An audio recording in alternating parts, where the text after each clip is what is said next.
As a structure, the old Mohawk Institute residential school is imposing enough.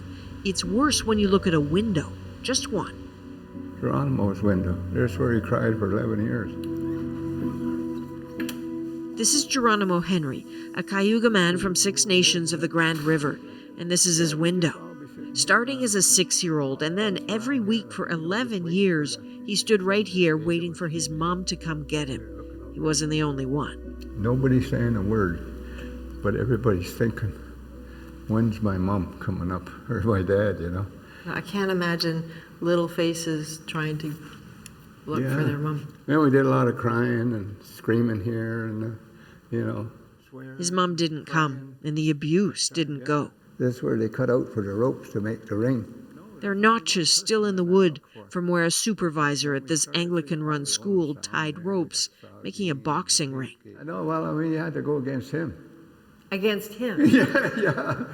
Yeah, so imagine that, like a grown man, and then he's in the year like 9 or 10 because he'd done something. And then there's the boiler room, sometimes described by survivors as a predator's lair. I guess the whole point is it's extremely loud in here, so no one's going to hear you yell. Yeah, a lot of screaming and stuff, and they don't hear nothing, It's all still here, all evidence, and it's everywhere. He says he wants people to see it and feel it.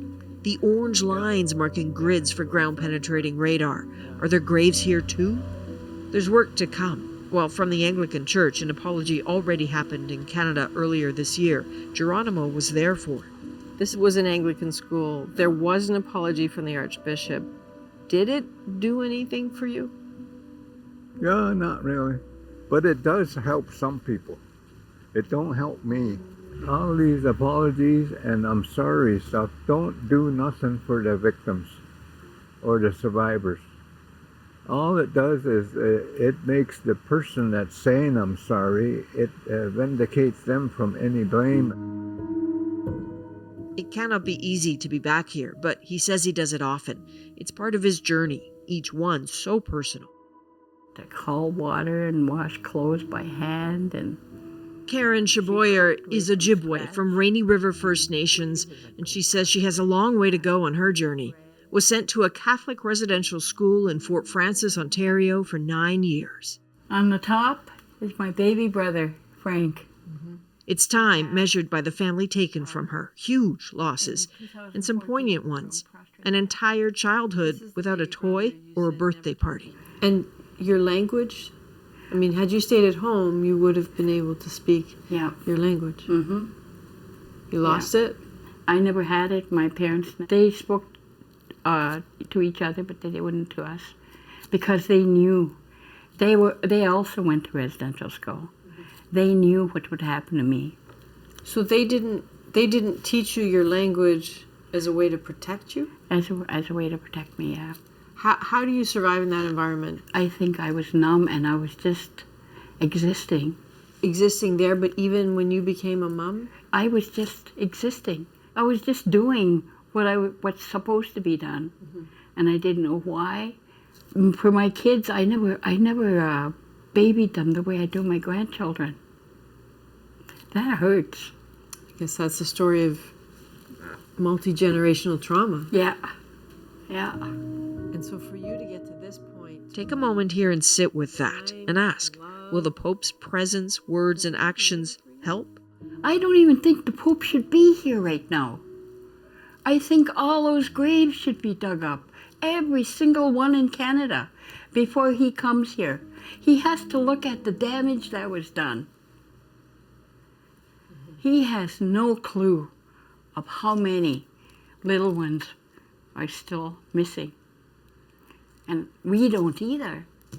So you, in your head, you can't even imagine that this has a good outcome, this visit. Mm-hmm. You can't even go there. No. They did horrible stuff. They did. They had no love whatsoever in their bodies.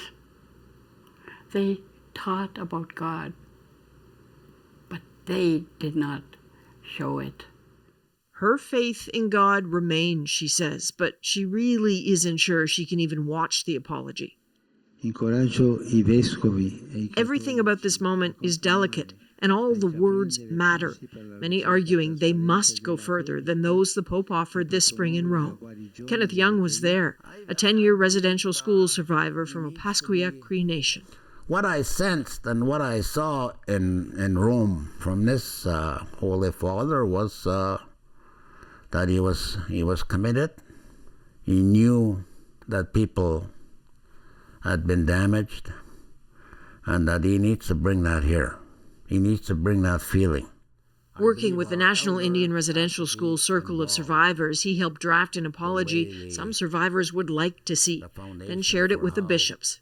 It's direct, including the Catholic Church accepts that its role in Canada's assimilation policy was wrong, and I apologize. The Pope ideally doesn't talk about individuals, he talks about the Church. Is that a fundamental part of that apology? That's the most important expectation for me as a survivor.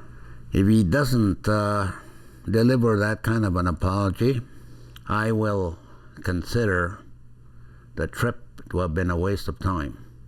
If the Pope apologizes, it'll be good for everyone. It'll begin the process of reconciliation in a major way.